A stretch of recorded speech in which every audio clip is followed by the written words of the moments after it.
حضرت عمر رضی اللہ تعالی عنہ کا تقوی۔ حضرت ایاس بن سلمہ اپنے والد حضرت سلمہ سے نقل کرتے ہیں کہ انہوں نے کہا، ایک مرتبہ حضرت عمر بن خطاب رضی اللہ تعالی عنہ بازار سے گزرے، ان کے ہاتھ میں کوڑا بھی تھا، انہوں نے آہستہ سے وہ کوڑا مجھے مارا جو میرے کپڑے کے کنارے کو لگ گیا، اور فرمایا، راستے سے ہٹ جاؤ۔ جب اگلا سال آیا تو آپ کی مجھ سے ملاقات ہوئی، مجھ سے کہا، اے سلمہ، کیا تمہارا حج کا ارادہ ہے؟ میں نے کہا، جی ہاں۔ پھر حضرت عمر رضی اللہ تعالی عنہ میرا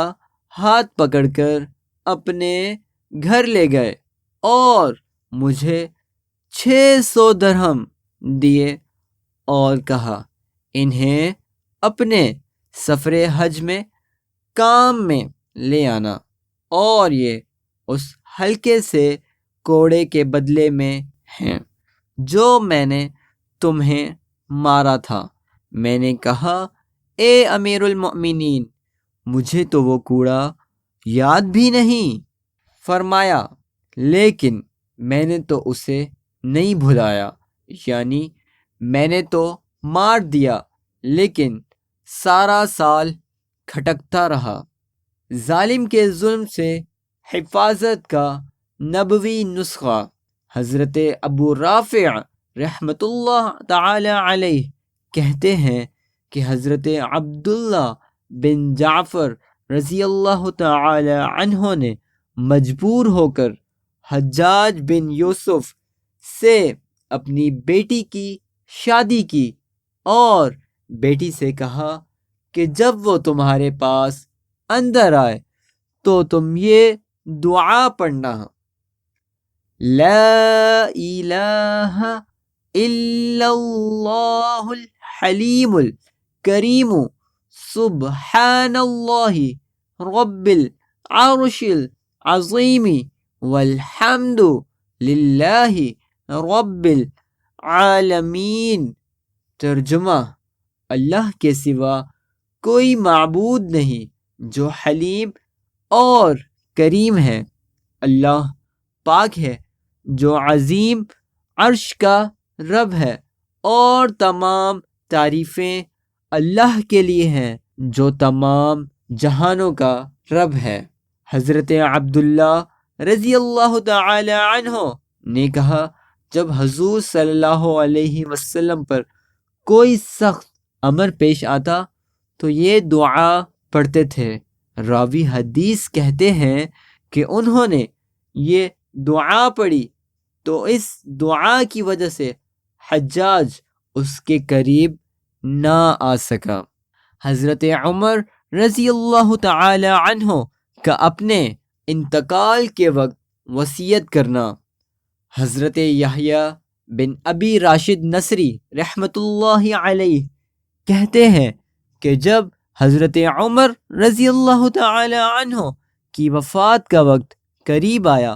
تو اپنے بیٹے سے فرمایا،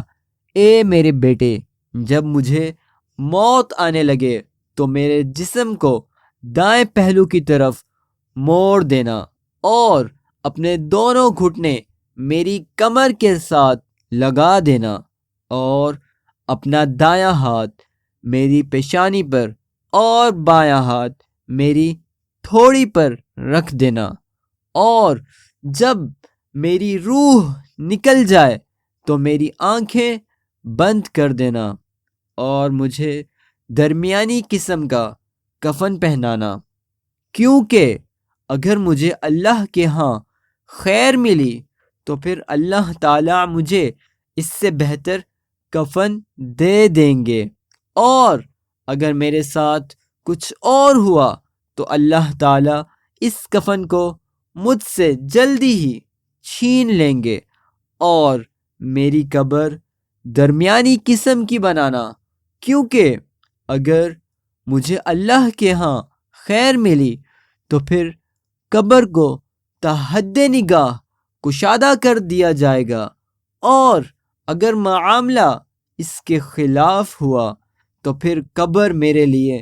اتنی تنگ کر دی جائے گی کہ میری پسلیاں ایک دوسرے میں گھس جائیں گی۔ میرے جنازے کے ساتھ کوئی عورت نہ آئے، اور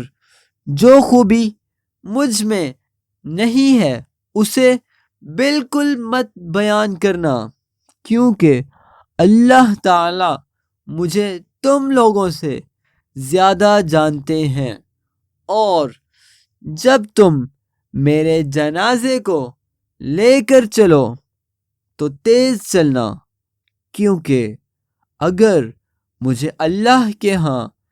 خیر ملنے والی ہے تو تم مجھے اس خیر کی طرف لے جا رہے ہو، اس لیے جلدی کرو، اور اگر معاملہ اس کے خلاف ہے تو تم ایک شر کو اٹھا کر لے جا رہے ہو اور اسے اپنی گردن سے جلد ہی اتار دو۔ حضرت عمر رضی اللہ تعالی عنہ کی 6 نصیحتیں۔ جو آدمی زیادہ ہنستا ہے اس کا رعب کم ہو جاتا ہے، جو مذاق زیادہ کرتا ہے لوگ اس کو ہلکا اور بے حیثیت سمجھتے ہیں، جو باتیں زیادہ کرتا ہے اس کی لغزشیں زیادہ ہو جاتی ہیں، جس کی لغزشیں زیادہ ہو جاتی ہیں اس کی حیا کم ہو جاتی ہے، جس کی حیا کم ہو جاتی ہے اس کی پرہیزگاری کم ہو جاتی ہے، جس کی پرہیزگاری کم ہو جاتی ہے اس کا دل مردہ ہو جاتا ہے۔ دل کی بیماری کے لیے مجرب نسخہ: دل پر ہاتھ رکھ کر 111 مرتبہ سبحان اللہ و بحمدہ پڑھ کر دم کرے، انشاءاللہ تعالی فائدہ ہوگا۔ بہت مرتبہ یہ آزمایا گیا ہے۔ دل کی بیماری کے لیے مجرب نسخہ: دل پر ہاتھ رکھ کر 111 مرتبہ سبحان اللہ و بحمدہ پڑھ کر دم کرے، انشاءاللہ تعالی فائدہ ہوگا۔ بہت مرتبہ یہ آزمایا گیا ہے۔